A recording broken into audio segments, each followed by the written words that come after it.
नमस्कार, मैं अशोक कुमार पांडे और स्वागत है आपका टीसीएच पर। बशीर बद्र भोपाल के बड़े फेमस शायर हुए हैं। उनका एक शेर है जिसमें वो कहते हैं कि गरूर उस पे बहुत सजता है मगर कह दो। गरूर उस पे बहुत सजता है मगर कह दो, इसी में उसका भला है, गरूर कम कर दे। लगता है ट्रंप से किसी ने कह दिया है कि भैया जरा गरूर अपना कम कर दीजिए। कल प्रेस कॉन्फ्रेंस थी और उम्मीद की जा रही थी कि प्रेस कॉन्फ्रेंस में कुछ बड़ी बड़ी बातें होंगी, लेकिन कल के प्रेस कॉन्फ्रेंस में ट्रंप का चेहरा पूरी तरह से उतरा हुआ था। किसी ने उससे पूछा कि ईरान में कितना वक्त लगेगा, ईरान का मामला कब खत्म करेंगे, ईरान में समझौता कब होगा। तो ट्रंप ने कहा कि मुझे कोई जल्दी नहीं है। आप याद कीजिए कि वियतनाम में हम 18 साल तक थे। अब वियतनाम में जब ट्रंप 18 साल की बात कर रहे हैं तो उनको तुरंत यह भी याद आया होगा कि वियतनाम से ट्रंप बहुत बुरी तरह से हार के निकले थे। ट्रंप नहीं, अमेरिका बहुत बुरी तरह से हार के निकला था। शायद अमेरिका की हिस्ट्री में सबसे बड़ी हार जो हुई थी वो वियतनाम में हुई थी। तो एक तरफ ट्रंप 18 साल की बात कर रहे हैं और वियतनाम को याद कर रहे हैं, और दूसरी तरफ ईरान से अराक्ची का बयान आता है और वो कहते हैं कि हमारे जो फ्रोजन एसेट हैं वो जब तक डिफ्रीज नहीं किए जाएंगे, हमारा पैसा हमको वापस नहीं मिलेगा, तब तक हम सीज फायर के लिए दोबारा नहीं जाएंगे। और मियाद तय करते हैं 48 घंटे की, कि अगर 48 घंटे के अंदर सीज फायर पर कोई गंभीर बात नहीं होती है, कोई सीरियस बात नहीं होती है, तो 48 घंटे में सीज फायर टूट भी सकता है। और सिर्फ इतना ही नहीं हुआ, कल ईरान में तेहरान के आसमान पर धमाकों की खबर आई, और इन धमाकों की खबर आई तो बहुत सारे लोग ट्विटर पर लिखने लगे कि तेहरान के ऊपर बमबारी हुई है। लेकिन हकीकत यह है कि तेहरान ने अपना एयर डिफेंस एक्टिवेट कर दिया था। एयर डिफेंस आप समझते हैं, मतलब अगर दुश्मन की मिसाइलें आए तो उनको आसमान में ही खत्म किया जा सके। अगर दुश्मन के जहाज आए तो जैसे पिछली बार आसमान में उनको गिराया गया था वैसे ही दोबारा गिराया जा सके। यह एक्टिवेशन क्यों हुआ था उसको भी समझना बहुत जरूरी है, फिर ट्रंप की बातों पर लौटूंगा मैं। यह एक्टिवेशन इसलिए हुआ था कि इजराइल से लगातार यह खबर आ रही थी कि नेतन्याहू ने अपने मिनिस्टर्स की एक मीटिंग बुलाई है, और अमेरिका से नेतन्याहू लगातार यह कह रहा है कि ईरान पर दोबारा हमले की हमें इजाजत दी जाए। और सिर्फ इतना ही नहीं है, कार्ट्स का बयान आया, कार्ट जो वहां का डिफेंस मिनिस्टर है उसका बयान आया, और उसने यह कहा, वही कहा जो ट्रंप ने कहा था, उसी को दोहराया कि हम ईरान पर दोबारा हमला करने के लिए तैयार हैं और हम ईरान को दोबारा स्टोन एज में पहुंचा देंगे। अपने अगल बगल देख लेना चाहिए कि इजराइल का ईरान ने क्या हाल किया है, और अगर इस बार ये हमला करेंगे तो वाकई कोई स्टोन एज था कम से कम ईरान के पास जहां वो पहुंच सकता है। इजराइल को कहीं ऐसा ना हो कि वो इलाका छोड़कर यूरोप में फिर से अपने पुराने ठिकानों की तरफ लौटना पड़े, क्योंकि यह जंग अगर दोबारा शुरू होती है तो वो कितनी खतरनाक जंग होगी, इसके बारे में आप बहुत कायदे से जानते हैं और समझ सकते हैं। यह जंग दोबारा शुरू होगी तो पहले ही ईरान ने कहा हुआ है कि उसके निशाने कहां कहां होंगे। फुजैरा में आग लगेगी, आर्मको में आग लगेगी, कतर में आग लगेगी, हर जगह आग लगेगी, और सबसे ज्यादा कहीं आग लगेगी तो वो इजराइल के अंदर लगेगी। ये बात सब लोग जानते हैं। यही वजह है कि ट्रंप लगातार अपनी बातों से पलट रहा है। एटॉमिक बम को लेकर पूछा गया कि क्या आप ईरान के ऊपर एटॉमिक बम गिराएंगे, उसने सीधे कह दिया नहीं नहीं, यह करना तो बहुत गलत है, एटॉमिक बम गिराना तो बहुत गलत है, हम किसी भी हाल में ईरान के ऊपर एटॉमिक बम नहीं गिराएंगे। क्यों कहा? क्योंकि आपको पता है कि आर्मी जनरल्स की मीटिंग में जब उसने एटॉमिक बम की बात की, जब न्यूक्लियर कोड मांगा जिस कोड से एटॉमिक बम एक्टिवेट होते हैं, तो उसके आर्मी ऑफिसर्स ने बुरी तरह से झिड़क दिया और कहा कि ईरान हमारे ऊपर कोई खतरा नहीं है, इसलिए हम किसी भी हाल में एटॉमिक कोड आपको नहीं देंगे और एटॉमिक बम का इस्तेमाल ईरान में करने की इजाजत नहीं देंगे। तो ट्रंप जानता है कि अगर वो एटॉमिक बम गिराना भी चाहेगा तो इजाजत नहीं मिलेगी अमेरिका के जनरल से उसको, और वो एटॉमिक बम गिरा नहीं पाएगा। इसलिए अब वो कह रहा है, कल तक धमकियां दे रहा था कि हम सभ्यता को उड़ा देंगे और फला कर देंगे और ढिमका कर देंगे, लेकिन आज कंडीशन ये है कि वो कह रहा है कि हम एटॉमिक बम नहीं गिराएंगे। ऐसे ही चीन ईरान को हथियार दे रहा है, इस बात को लेकर अमेरिका में बहुत तमाशा मचा था। पीट हेग्सेथ ने और दूसरे लोगों ने कहा था कि अगर ऐसा होता है, अगर चाइना हथियार देगा ईरान को, तो हम चाइना के ऊपर ये सैंक्शन लगा देंगे, वो सैंक्शन लगा देंगे, दुनिया भर की बात हुई थी। लेकिन कल जब ट्रंप से यह पूछा गया कि चाइना ईरान को हथियार दे रहा है, इस पर आपका क्या कहना है, तो ट्रंप ने कहा इसमें कोई बड़ी बात नहीं है, हम भी तो बहुतों को हथियार देते हैं। ये तो वही बात है जो हम लगातार कहते हैं कि आप हिजबुल्लाह को ईरान का प्रॉक्सी कहते हैं, आप कहते हैं चाइना और रशिया ईरान को हथियार दे रहे हैं, आप कहते हैं कि ईरान अपने प्रॉक्सीज की मदद कर रहा है, तो आप ये क्यों नहीं कहते हैं कि इजराइल अमेरिका का प्रॉक्सी है? बिना अमेरिकी मदद के, बिना अमेरिकी हथियारों के, और सिर्फ अमेरिका नहीं, जर्मनी से लेकर फ्रांस, इंग्लैंड, कनाडा, तमाम कंट्रीज से अगर हथियार ना मिले, अगर सपोर्ट ना मिले, तो इजराइल 24 घंटे मुकाबला नहीं कर पाएगा ईरान का।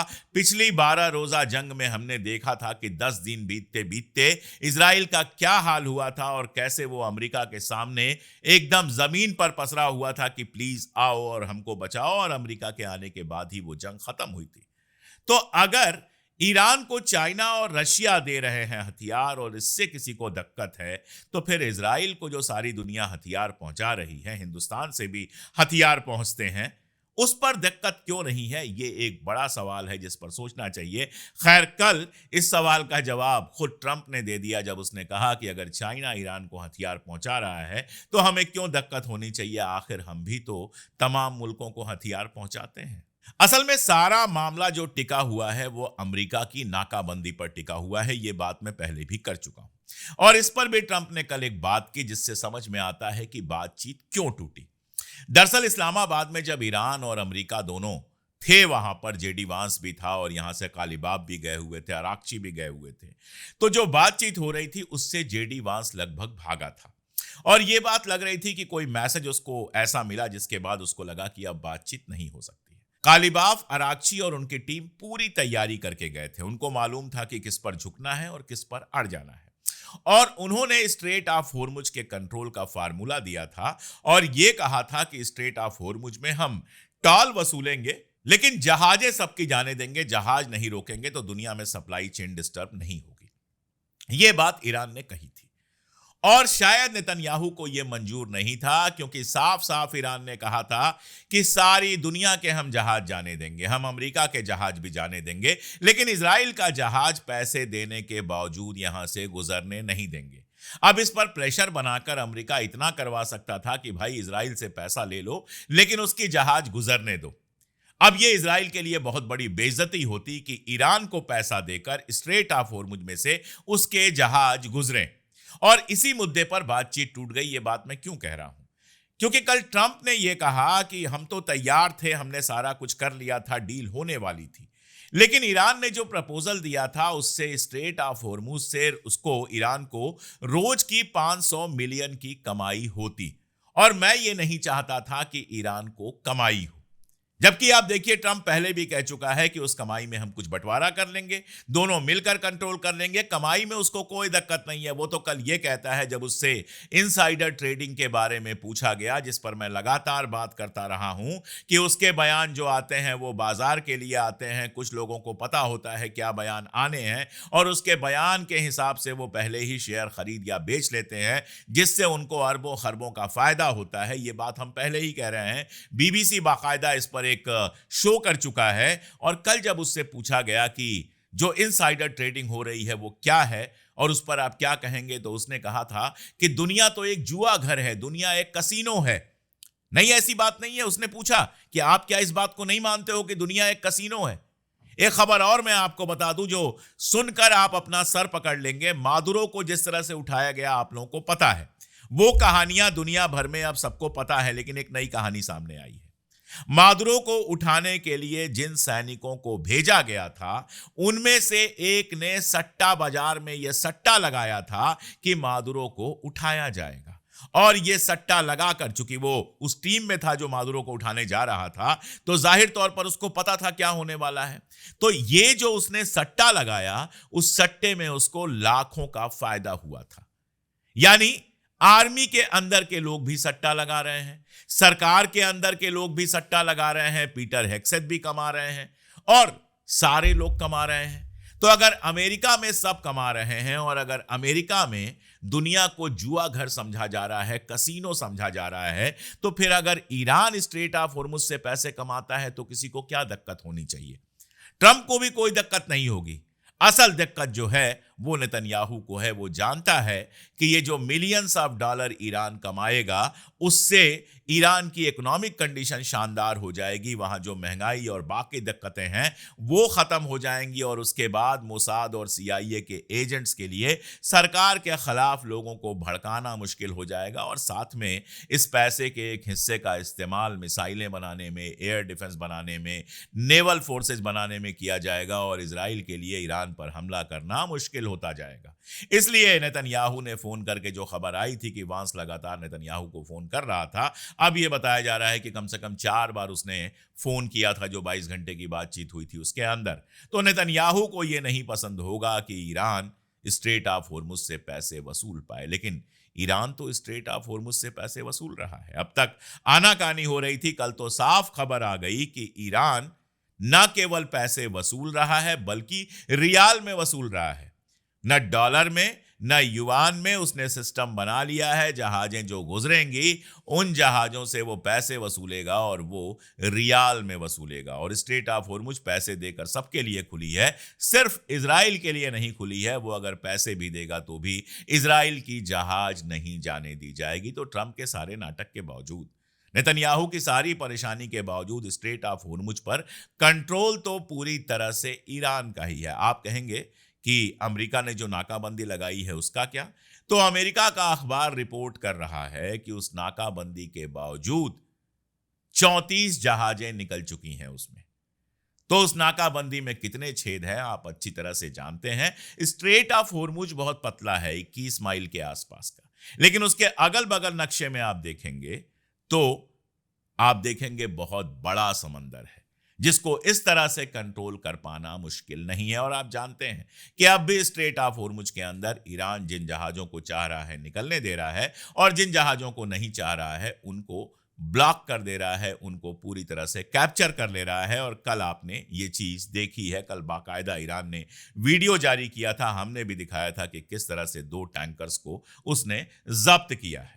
तो स्ट्रेट ऑफ होर्मुज पर ईरान की बादशाहत कायम है, इस पर कहीं कोई दो राय नहीं है। सवाल है बाब अल मंदेब का, क्योंकि होथीज लगातार इस बात को कह रहे हैं और ईरान भी कह रहा है कि अगर दोबारा जंग शुरू हुई, और दोबारा जंग को छोड़िए, अगर इस ब्लॉकेज को अमेरिका ने नहीं हटाया तो हम बाब अल मंदेब को भी बंद करवा देंगे। और आप अमेरिका की हालत देखिए। इरिट्रिया आप जानते हैं अफ्रीका का मुल्क है और सारी दुनिया से कटा हुआ है। उसके ऊपर भी अमेरिका ने ढेर सारे सैंक्शन लगाए हुए हैं, शुद्ध तानाशाही है वहां पर।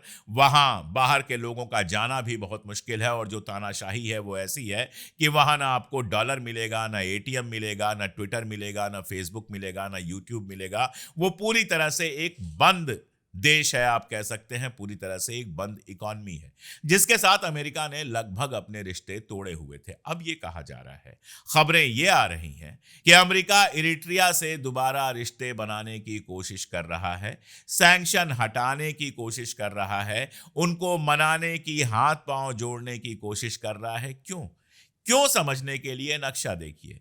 बाब अल मंदेब पर यमन लगता है और इस तरफ से इरिट्रिया और सोमालिया लगते हैं। तो जरूरी यह है कि इरिट्रिया को मनाया जाए ताकि वहां से जहाजें निकालने की कोशिश की जा सके। हालांकि यमन वहां तैयार बैठा है। अगर बाब अल मंदेब बंद होने की घोषणा के बाद से वहां जहाजें निकलती हैं तो यमन अटैक जरूर करेगा। ऐसे में इरिट्रिया का सहारा लेने की कोशिश कर रहा है यूनाइटेड स्टेट। मैंने जो शेर कहा था उसमें बशीर साहब ने कहा था कि इसी में उसका भला है, गुरूर कम कर दे। तो अगर इरिट्रिया के सामने भी झुकना पड़ रहा है तो आप समझिए कि अमेरिका की इस समय क्या हालत है। और इसके बावजूद इरिट्रिया मान जाएगा, इरिट्रिया अमेरिका से समझौता कर लेगा, ये कोई पक्की बात नहीं है, इसको भी देखना पड़ेगा। दूसरी तरफ आप देखेंगे ईरान की शर्तें तो लगातार पूरी की जा रही हैं।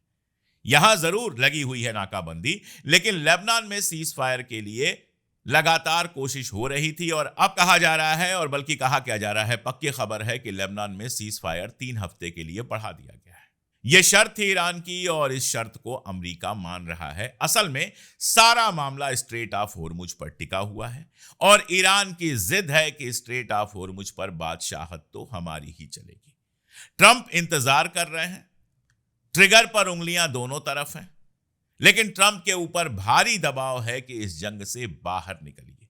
अगर यह दबाव नहीं होता तो ट्रंप अभी तक ईरान के ऊपर हमला कर चुके होते। जो खबरें आ रही हैं वो खबरें यह बता रही हैं कि आर्मी के अंदर बहुत बवाल है, आर्मी के अंदर बहुत प्रेशर है। पहले आपको यह बताया गया था कि थार्ड और बाकी सब जो इंटरसेप्टर्स हैं, जो एयर डिफेंस है, उसमें काफी डिप्लीशन हुआ है, वो काफी कम हो गए हैं, यानी आधे से ज्यादा खत्म हो गए हैं। यह बात तो कई बार बताई जा चुकी है। अब खबर यह आ रही है कि जो लॉन्ग रेंज मिसाइल्स हैं, वो मिसाइल्स भी काफी खत्म हो चुकी हैं ईरान के ऊपर। जिस तरह की लॉन्ग रेंज मिसाइल इन लोगों ने छोड़ी है, लॉन्ग रेंज मतलब लंबी दूरी की मिसाइल जो इन लोगों ने छोड़ी है, उसके चलते और मिसाइलें जिस तरह से ईरान ने इनकी तबाह और बर्बाद की हैं, इनके पास मिसाइलों के नंबर भी बहुत कम हो गए हैं। चिंता यह जताई जा रही है कि कल को चाइना अगर ताइवान पर अटैक कर दे तो अमेरिका के पास ना तो मिसाइलें बची हैं इतनी और ना ही एयर डिफेंस बचा हुआ है कि अमेरिका चाइना का मुकाबला कर पाए। तो आर्मी के अंदर प्रेशर है कि यह जंग अगर और चली तो ईरान में हम ऐसा फंस जाएंगे कि कहीं और जरूरत पड़ी तो ना हमारे पास हथियार होगा और ना हमारे पास पैसे होंगे। इसके अलावा अब यह पता चल रहा है कि 400 से ज्यादा अमेरिकी सैनिक बुरी तरह से घायल हुए हैं। मरने की संख्या इन्होंने 13 पर रखी है, लेकिन हकीकत यह है कि मरने वालों की संख्या भी 100 के करीब कम से कम है और 400 से ज्यादा घायल हुए हैं। इसका भी वहां पर दबाव है कि और ज्यादा सैनिक हम वहां ईरान में नहीं भेजना चाहते और इसी दबाव के चलते, और इंटरनेशनल प्रेशर तो है ही। आप देखिए मैक्रॉन का बयान आता है और मैक्रॉन कहता है कि जो अमेरिका ने नाकाबंदी की है यह बिल्कुल गलत है, अमेरिका को नाकाबंदी तुरंत हटानी चाहिए। मैक्रॉन ने खुल के बोला है, अंदर अंदर भी बहुतों ने बोला होगा। उधर ईरान, जिसके ऊपर सारी दुनिया अमेरिका के साथ कदम ताल करते हुए सैंक्शन लगा रही थी, वहां कभी दक्षिण कोरिया के राजदूत पहुंच रहे हैं, कभी कोई पहुंच रहा है, कभी कोई पहुंच रहा है। सारी दुनिया उसके साथ एडजस्टमेंट करने में लगी हुई है कि किसी तरह से उसकी जहाज निकल जाए, क्योंकि एक तो प्रोडक्शन बहुत कम हुआ है। आप अगर देखेंगे कि तेल का प्रोडक्शन वहां कैसे घटा है तो टोटल 56% प्रोडक्शन रह गया है, 44% प्रोडक्शन घट गया है।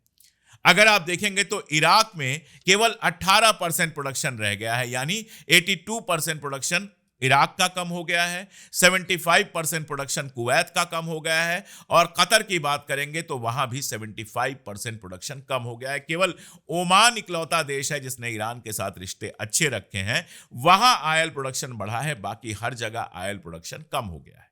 और यह कम ऑयल भी स्ट्रेट ऑफ होर्मुज बंद होने की वजह से दुनिया की मार्केट में नहीं आ पा रहा है, जिससे परेशानियां हैं, यह आप अच्छी तरह से पहले से ही जानते हैं। तो ऐसे में सारे देश ईरान के साथ एक रिश्ता बनाने में लगे हुए हैं कि भाई आप जो है किसी तरह से तेल आने दीजिए। ईरान अपनी पॉलिटिक्स बहुत कायदे से खेल रहा है और बहुत मजेदार तरीके से खेल रहा है। पूरा अमेरिकन प्रेस और ट्रंप लगे हुए थे ये बताने में कि ईरान में तो बड़ा डिवीजन हो गया है, अलग अलग नेता हैं, अलग अलग सोच रहे हैं। तो कल कालिबाफ का बयान आता है, पजेश्कियन का बयान आता है और भी लीडर्स का बयान आता है और हर्फ दर हर्फ एक ही बयान सब लोग देते हैं, हर्फ दर हर्फ कॉपी पेस्ट है बिल्कुल, यानी एक ही जगह बयान तैयार हुआ है और सब लोग बयान देते हैं कि ईरान में कोई दो ग्रुप नहीं है, एक ही ग्रुप है और वो सुप्रीम लीडर के ऑर्डर्स को फॉलो करता है। यहां हमारे बीच में कोई बंटवारा नहीं है, ये ईरान सारी दुनिया के सामने बता देता है।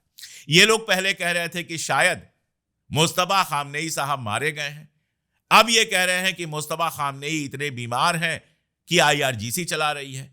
हकीकत यह है, जिसको अमेरिका के अखबार भी तस्लीम कर रहे हैं, कि मुस्तफा खामनेई साहब स्वस्थ हैं। जाहिर तौर पर उनको चोट लगी है, हाथ पांव में चोट लगी है, चेहरे पर चोट लगी है, लेकिन वो सोचने समझने और बोलने की कंडीशन में हैं और वही इन सारी चीजों को गाइड कर रहे हैं। तो अमेरिका के जितने प्रचार हैं वो सारे प्रचार ईरान बड़े प्यार से ध्वस्त कर रहा है और इंटरनेशनल पॉलिटिक्स कैसे खेल रहा है उसका एक एग्जाम्पल हमने यहां पर देखा। ट्रंप ने बयान दिया, एक ट्वीट रिट्वीट किया उसने, जिसमें चाइना और इंडिया को हेल होल, नरक का द्वार कहा गया था। अब आप देखिए, नरेंद्र मोदी चुप, राजनाथ सिंह चुप, अमित शाह चुप, जयशंकर चुप, विदेश मंत्रालय से एक बयान आया जिसमें मजम्मत तो की गई लेकिन ट्रंप का नाम नहीं लिया गया।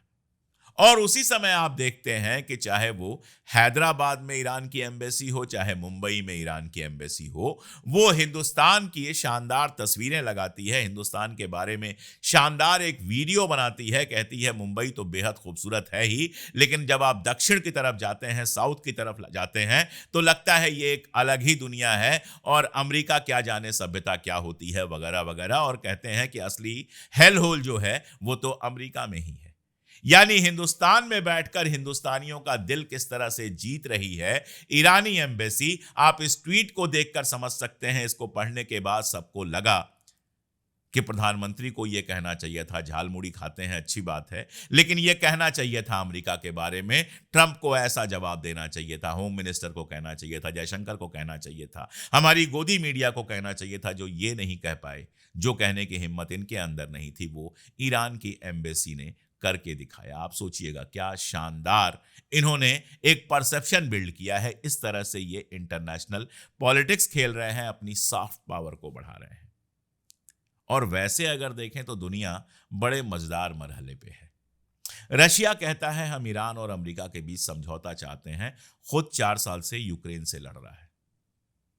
America, Hindustan, Pakistan, Lebanon, Israel और जाने किसके किसके बीच में समझौता करवा रहा है और खुद ईरान से लड़ रहा है। ईरान अमेरिका और इजराइल से लड़ रहा है, लेकिन पाकिस्तान और अफगानिस्तान से समझौता करवा रहा है। पाकिस्तान खुद अफगानिस्तान से लड़ रहा है, लेकिन समझौता करवा रहा है अमेरिका और ईरान के बीच में। और चाइना न किसी से लड़ रहा है, न किसी का समझौता करवा रहा है, हथियार बना रहा है, सामान बना रहा है, सारी दुनिया को बेच रहा है। और हमारे देश के अंदर मोदी जी न हथियार बेच रहे हैं, न समझौता कर रहे हैं, न जंग लड़ रहे हैं, लेकिन फिर भी विश्व गुरु होने का दावा कर रहे हैं। तो इससे शानदार मरहला आपको इंटरनेशनल पॉलिटिक्स में नहीं दिखाई देगा। आज के लिए इतना ही, बहुत शुक्रिया।